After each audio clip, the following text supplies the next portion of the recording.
والذین هم عن اللغو معرضون۔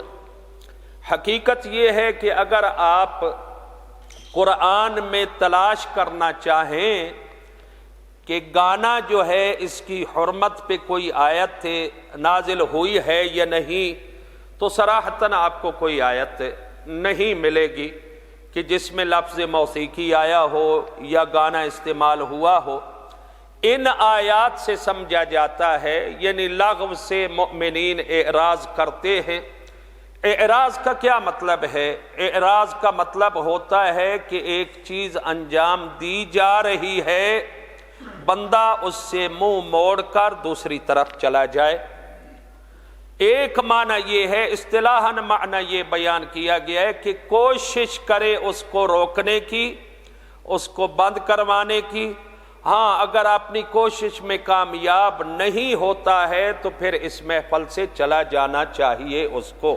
ایک ہے ان اللغو معرضون۔ لغو کا کیا معنی ہے؟ لغو کے کئی معنی بیان کیے گئے ہیں، اس میں ایک لغو سے مراد ہے مومن کی غیبت بھی ہے، اس کا بھی گناہ ہے اور یہ حرام ہے، یہ مومن کی نشانی نہیں ہے۔ اسی طرح لغو سے مراد علماء تفسیر نے گانا بھی لیا ہے کہ گانا بھی لغو میں شمار ہوتا ہے، لہٰذا گانا گانے والا عام انسان تو ہو سکتا ہے، مومن نہیں ہو سکتا ہے۔ اسی طرح سننے والا بھی۔ اور اس گانا سے اہل بیت علیہم الصلاۃ والسلام کو بڑی نفرت تھی، اور اس میں ظاہر ہے گانا میں غنا ہوتا ہے، اور غنا جیسا کہ کہا گیا الغنا اشد من الزنا، غنا تو زنا سے بھی بدتر ہے۔ اور پھر غنا کی جو تعریف کی گئی ہے، ترجیع الصوت مع الطرب مثلا کہا جاتا ہے، جو مضمون ہے، کہا جاتا ہے کہ آواز کو گلے میں گھماتے رہنا، گھمانا، جبکہ ایسی آواز ہو جائے کہ اس سے بندہ مست ہو جائے، بے خیال ہو جائے۔ کبھی کبھار آپ نے دیکھا ہوگا، ہوتا یہ ہے کہ کوئی اچھی آواز لگی ہوئی ہے، بندہ اپنا گھٹنا ہلا رہا ہے یا بندہ اپنا ہاتھ ہلا رہا ہے اور اس کو پتہ ہی نہیں ہے کہ میں کیا کر رہا ہوں، جبکہ یہ فعل غیر رزن ہے، اچھا فعل ہے۔ اس کو نہیں سمجھا جاتا ہے کہ ایک معتبر آدمی بیٹھا ہے ایسے ہی اپنا گھٹنا ہلا رہا ہے، اپنا ہاتھ ہلا رہا ہے یا سر ہلائے جا رہا ہے۔ بہرحال گانے میں یہ کیفیت ہوتی ہے، اور اب تو کہا جاتا ہے کہ موسیقی جو ہے یہ جسمانی غذا ہے، جی، یا بعض اوقات روحانی غذا بھی کہا جاتا ہے۔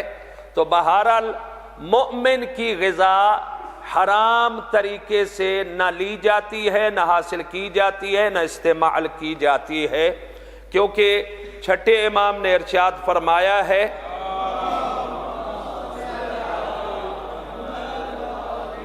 کہ دنیا والوں یاد رکھو حرام میں شفا نہیں ہوتی ہے۔ اب تو کہتے ہیں کہ دوائی میں یہ ملا دو، فلاں ملا دو۔ دوائی تو اسی لیے بنائی جاتی ہے نا کہ شفا مل جائے، لیکن اس کے باوجود بہت دوائیاں کھانے کے بعد بھی شفا نہیں ہوتی ہے۔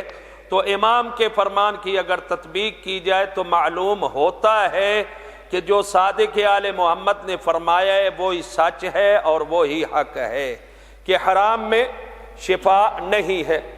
اس کے بعد لغو کا معنی باطل بھی کیا گیا ہے۔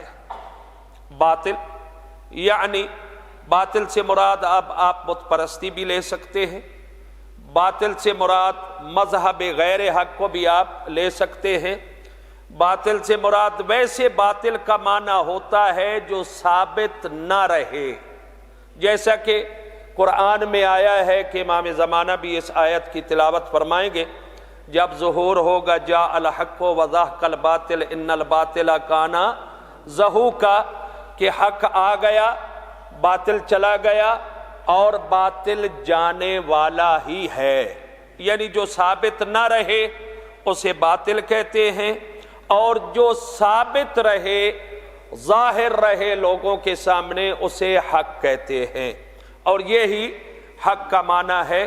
تو بہرحال مومن کی دوسری علامت یہ ہے کہ وہ لہو و لغو چیزوں سے، بیکار چیزوں سے، فضول چیزوں سے اعراض کرتا ہے، منہ موڑ کے رکھتا ہے، ناپسندیدگی کا اظہار کرتا ہے، ایسی چیزیں اس کو بالکل پسند نہیں ہیں۔